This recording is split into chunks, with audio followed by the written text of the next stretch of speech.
Bismillahirrahmanirrahim. Assalamualaikum warahmatullahi wabarakatuh. Perkenalkan, nama saya Muhammad Arif Sandi Deniwardana, mahasiswa perpajakan Politeknik Bosowa. Pada kesempatan kali ini, saya akan menjelaskan tentang teori metode penelitian kualitatif, tujuan, jenis, dan cara penelitiannya. Metode penelitian kualitatif sendiri adalah penelitian yang bermaksud untuk memahami fenomena tentang apa yang dialami oleh subjek penelitian, misalnya perilaku, persepsi, aktivitas, tindakan, dan lain-lain secara holistik, dan dengan cara deskripsi dalam bentuk kata-kata dan bahasa pada suatu konteks khusus yang alamiah dan dengan memanfaatkan berbagai metode alamiah. Sebelum saya melangkah ke pembahasan selanjutnya, saya akan membahas sedikit tentang perbedaan penelitian kualitatif dengan penelitian kuantitatif. Perbedaan yang paling mendasar antara metode kuantitatif dan kualitatif adalah alur teori dan sumber data. Di dalam penelitian kuantitatif, penelitian bermula dari teori yang dibuktikan dengan data lapangan. Sebaliknya, di dalam metode kualitatif, penelitian berangkat dari data lapangan dan menggunakan teori yang sudah ada sebagai sumber pendukung, kemudian hasilnya akan memunculkan teori dari data-data tersebut. Pembahasan selanjutnya yaitu tujuan metode penelitian kualitatif. Menurut Karyanto, tujuan penelitian kualitatif adalah untuk menjelaskan suatu fenomena dengan sedalam-dalamnya dengan cara pengumpulan data yang sedalam-dalamnya pula, yang menunjukkan pentingnya kedalaman dan detail suatu data yang diteliti.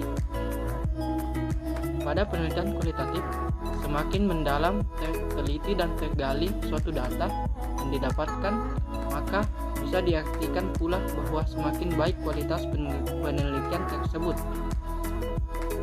Maka dari segi besarnya responden atau objek penelitian, metode penelitian kualitatif memiliki objek yang lebih sedikit dibandingkan dengan penelitian kuantitatif, sebab lebih mengedepankan kedalaman data, bukan kuantitas data. Selanjutnya, tipe-tipe atau jenis metode kualitatif. Yang pertama, fenomenologi. Penelitian fenomenologi dapat dimulai dengan memperhatikan dan menelaah fokus fenomena yang akan diteliti, yang melihat berbagai aspek subjektif dan perilaku objek. Selanjutnya, peneliti melakukan pengalian data berupa bagaimana pemaknaan objek dalam memberikan arti terhadap fenomena yang terkait. Pengalian data tersebut dilakukan dengan melakukan wawancara yang mendalam kepada objek atau informan. Bagaimana objek penelitian menginterpretasikan pengalamannya kepada orang lain. Dan yang kedua, etnografi. Metode penelitian etnografi adalah penelitian yang memiliki tujuan untuk mengkaji bentuk dan fungsi bahasa yang tersedia dalam budaya, dan selanjutnya digunakan untuk berkomunikasi oleh individu di dalamnya, serta melihat bagaimana bentuk dan fungsi bahasa tersebut menjadi bagian dari kehidupan sebuah masyarakat. Metode etnografi menginterpretasikan kelompok sosial, sistem yang berlaku dan peran yang dijalankan, serta interaksi sosial yang terjadi di dalam suatu masyarakat.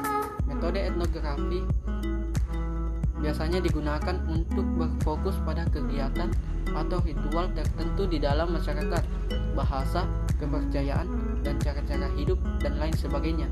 Dan yang ketiga, studi kasus. Metode penelitian studi kasus meneliti suatu kasus atau fenomena tertentu yang ada di dalam masyarakat yang dilakukan secara mendalam untuk mempelajari latar belakang, keadaan, dan interaksi yang terjadi. Studi kasus pada kesatuan sistem yang berupa suatu program atau kegiatan, peristiwa, atau sekelompok individu yang ada pada keadaan atau kondisi-kondisi tertentu. Dan yang keempat, metode teori dasar. Metode teori dasar di sini adalah penelitian yang dilakukan untuk menemukan suatu suatu teori atau untuk menguatkan teori yang sudah ada dengan mengkaji prinsip dan kaidah dasar yang ada. Selanjutnya dibuat kesimpulan dasar yang berbentuk prinsip dasar suatu teori. Dalam melakukan metode teori dasar ini, peneliti harus memilah mana fenomena yang akan dapat dikatakan fenomena inti dan mana yang bukan, untuk dapat diambil dan dibentuk suatu teori. Pengumpulan data metode teori dasar ini dilakukan dengan observasi studi lapangan, membandingkan antara kategori, fenomena, dan situasi berdasarkan berbagai penilaian seperti kajian induktif, deduktif, dan verifikasi, hingga datanya bersifat jenuh. Dan yang